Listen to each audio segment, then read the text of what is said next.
We now return to Illinois Rising, presented by the Illinois Policy Institute, the radio show discussing the honest truth about Illinois policy and politics. Here's AM 560's Dan Proft. Dan Proft back with Chicago Tribune columnist John Kass on this edition of Illinois Rising. And John had some fun exchanges between legislators about that Madigan budget, such as it was, that fairy tale he called a budget, $7 billion out of balance, all the spend side, none of the revenue side. We're just going to spend money we don't have, like we've been doing. What's wrong with that? Isn't that what we've been doing? Yeah. And just spend it. And it's going swimmingly. Because there's that money tree. That's right. And just shake it and, you know. And it's like economy by the Big Rock Candy Mountain School. You can go visit. Pete Seeger, the economist. You're right. Exactly. Right? You can go visit the money tree right down there by Midway Airport, Madigan's backyard. There you go. Well, Dwight Kay, he's a Republican state representative from Glen Carbon down in southern Illinois. He had a rather fun exchange with Barbara Flynn Curry. Now, she's the majority leader for Mike Madigan in the House, as you know. She's the one, for those of you kind of scoring at home, or if you ever tune in to watch the General Assembly debate something, she's the one that looks like Cruella de Vil.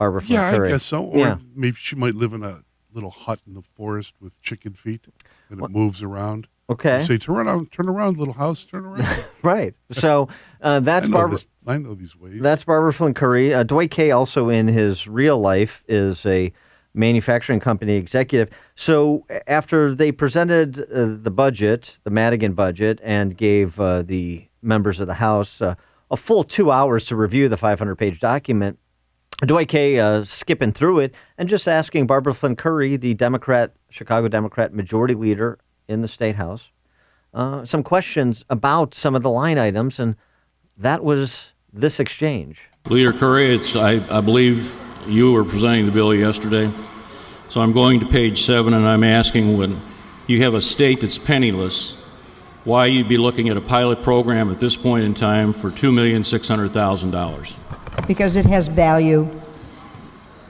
I see. How about page 13, section 120? The sum of $750,000 for the fairgrounds in Du Quoin. Is that something we spend when we're penniless? Does that have value? Continuing appropriation. Well, does that have value? Clearly it did, or it would never have been in the budget. Right. There's only things of value in the state budget, John. When she speaks, is Steve Brown's hand inside her head? Steve Brown, the Mike Madigan spokesperson. The private contractor. Yes. Who, speaks for the con. Does his hand move like this? Well, he's not a particularly good puppeteer, if that's all they can come up with for Barbara Flynn Curry to say. And the exchange continued, and then Barbara Flynn Curry, had just about enough of Dwight Kay's insolence. And may I just suggest to the chair and to the body that if you're going to go through the budget with one line after another, my answer will continue to be ditto. And I don't know that is a useful expenditure of scarce legislative time. Here's the problem, and I won't put the body through this. It's pretty obvious you've never run a business, you've never had to account for money, and debt has no impact on you whatsoever, especially when it has to do with taxpayer funds. I'm not going to go through this. This is simply embarrassing.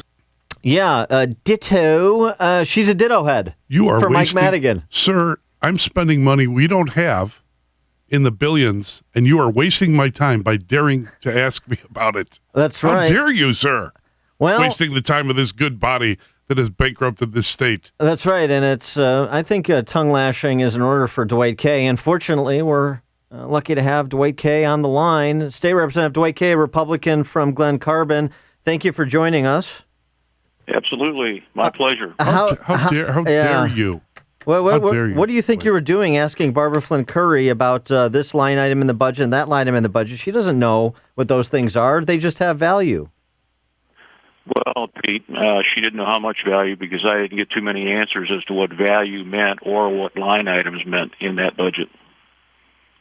I was particularly interested in the attitude that she expressed, I guess, through Mike Madigan and its typical Democratic machine from Chicago attitude that it was almost as if, how dare you? Actually, it wasn't as if, that's what it was.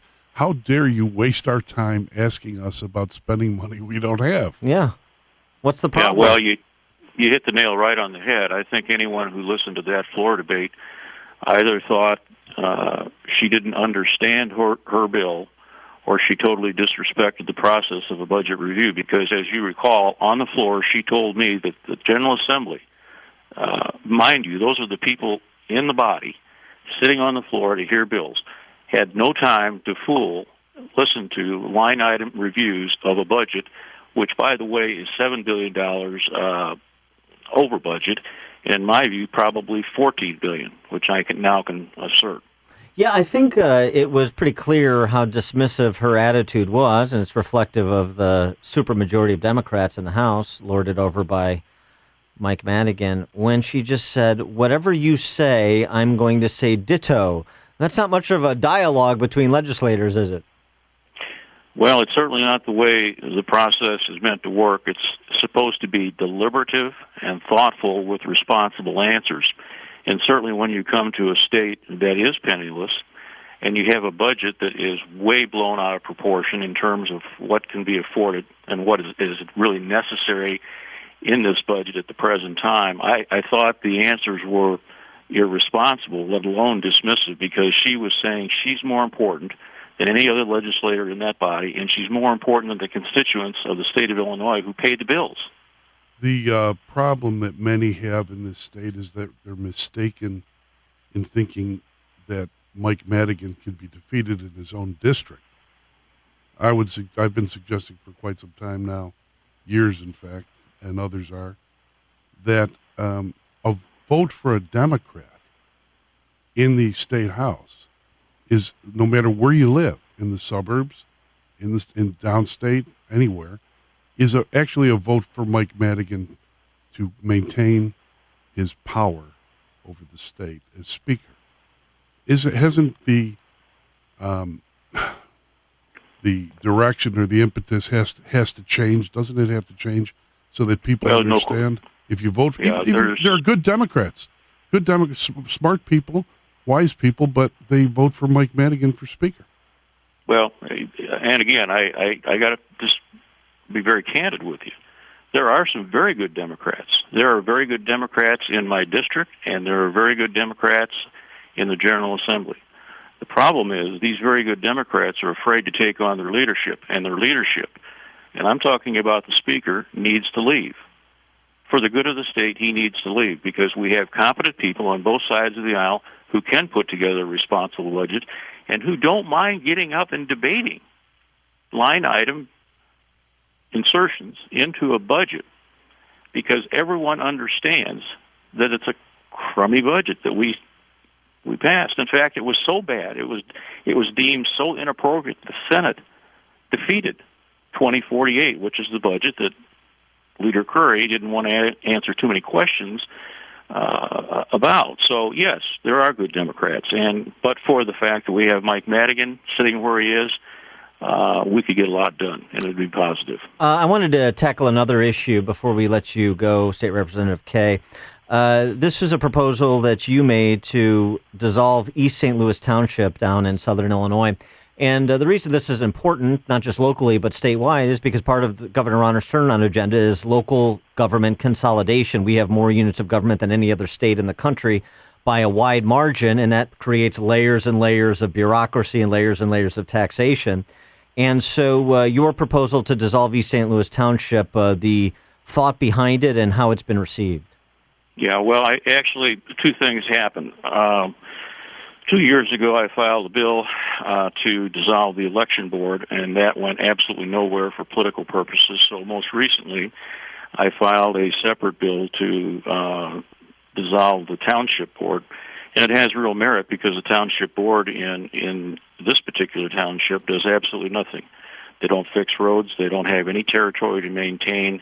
It's a relic, and they're just trying to find a reason to exist. And the reason to exist is because it's a sinecure for the members of the board to have, salaries and benefits and a phony baloney title. Well, that's one way to say it. I'd look at it more factually, and I just say they take in, or at least my research tells me they take in $1.6 million in taxes from a community in which 45% of the residents live in poverty, and that very township only spends $285,000 in aid to their residents, and the balance of it, say $1 million, $1.2 million, goes for certain other things that have nothing to do with government, have nothing to do with doing anything beside meeting payrolls and maybe some other perks. And where is that legislation in Springfield? It's in the House. But I mean, is it moving? Did you think there's any possibility? I've had no support whatsoever with respect to removing the election board itself, which is an entity that very few places in the state of Illinois see beside the East St. Louis area. With regard to dissolving the township, I hope that the people in that area, by the way, who have called and said, would you please file and have people support this legislation, because out of every tax dollar I pay, we're only getting 18 cents back in benefit. Would you please file this legislation? So I hope Democrats hear this on the House floor or in committee and get it to the House floor, because this is a bill that begs to be passed. And the residents do not want this township in existence. Good luck with Barbara Flynn Curry and Mike Madigan on that one. He is State Representative Dwight Kay, Republican from Glen Carbon. Dwight, thanks for joining us. Appreciate it. You bet. My pleasure.